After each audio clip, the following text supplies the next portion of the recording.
हाय सना। सब लोग नीचे कमेंट में पूछ रहे हैं कि तुम्हारा लाइक यूपीएससी 2026 का पेपर कैसा गया, प्रीलिम्स का तुम्हारा बेसिकली फर्स्ट रिएक्शन क्या है, तो बताओ लोगों को। जैसे कि अब तो सबको पता चल ही गया है यूपीएससी का इस बार का पेपर कितना ज़्यादा टफ़ आया था। One of the toughest paper था इस बार का।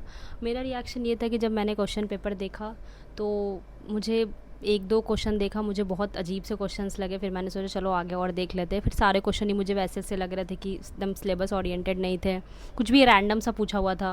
फिर मेरा पॉलिटी स्ट्रांग है तो मैंने सोचा चलो पॉलिटी देख लेते हैं। तो पॉलिटी देखा तो पॉलिटी में ही 5-6 क्वेश्चंस थे मैक्सिमम। फिर उसमें से भी बहुत अजीब अजीब से क्वेश्चंस थे, कुछ भी नॉर्मल क्वेश्चंस नहीं थे जैसे पहले पीवाईक्यू या मॉक्स में आते थे। मैंने बहुत सारे मॉक्स पीवाईक्यू दिए बट ऐसे क्वेश्चन मैंने नहीं देखे हैं।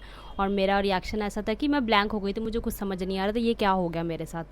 मैंने बहुत सारे सब क्वेश्चंस को एक बार ट्राई किया बना, एक बार पूरा पेपर देखा, फिर उसमें से बहुत कम क्वेश्चंस ही मुझसे बन पाए थे। उसमें भी मुझे कॉन्फिडेंस नहीं था कि हाँ ये एकदम सही है जैसा कि पहले। तो मेरा ओवरऑल यही था कि मेरा पेपर वैसा नहीं गया जितना मैंने मेहनत की थी, जितना मैंने अपना टाइम दिया है। 15 से 16 घंटे मैंने लगातार हर दिन पढ़ा है कंसिस्टेंसी के साथ, तो वो ऐसा तो मेरा नहीं निकला रिज़ल्ट। सो मेनली ये out of the syllabus question था, सिलेबस ओरिएंटेड नहीं था, तो इसीलिए मेरा ये नेक्स्ट क्वेश्चन है कि तुम यूपीएससी को क्या बोलोगे, क्या ये ऐसा पेपर सेट करना जस्टिफाइड है बच्चों के लिए? लोग जैसे तुमने बोला 15-16 घंटा तुम लगातार पढ़ रही हो, मुझे भी पता है जो कि सच बात है, लगातार पिछले 1 साल से इतना पढ़ रही हो, बट स्टिल तुम जाते हो फिर वहाँ पे कुछ नहीं होता है। ऐसा पेपर मतलब तुमको भी नहीं पता तुम पास होगी कि नहीं होगी, बिकॉज इवन किसी को नहीं आंसर पता, टीचर्स को भी नहीं, आईएएस आईपीएस इस पेपर को सॉल्व नहीं कर पा रहे। तो क्या तुम्हारा रिएक्शन है या उनके लिए क्या मैसेज है? मेरा मैसेज यही है कि हाँ यूपीएससी टफ पेपर बनाती है, कुछ ना कुछ अनएक्सपेक्टेड करती है, बट इतना ज़्यादा एक ही बार में कर देना अनएक्सपेक्टेड थिंग्स, अलग ही आप पैटर्न ले आए हो एक बार में ही और अलग अलग टाइप के क्वेश्चंस पूछ रहे हो जिसका कोई लॉजिक नहीं है, जो आउट ऑफ द सिलेबस है।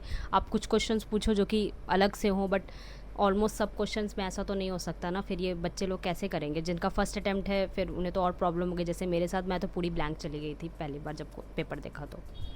ओके, बस लास्ट क्वेश्चन जल्दी से मैं बस पूछूंगा कि तुम्हारा लाइक उनके लिए क्या सजेशन है जो नए बच्चे आते हैं या आना चाहते हैं, यंग लड़की हो लड़का हो, दूसरे शहर से आते हैं, यहाँ की तैयारी करते हैं, पैसा मेहनत सब लगता है, तो उनको क्या बोलो कि क्या यूपीएससी में आना चाहिए या फिर दुकान खोल के गांव में ही रहे?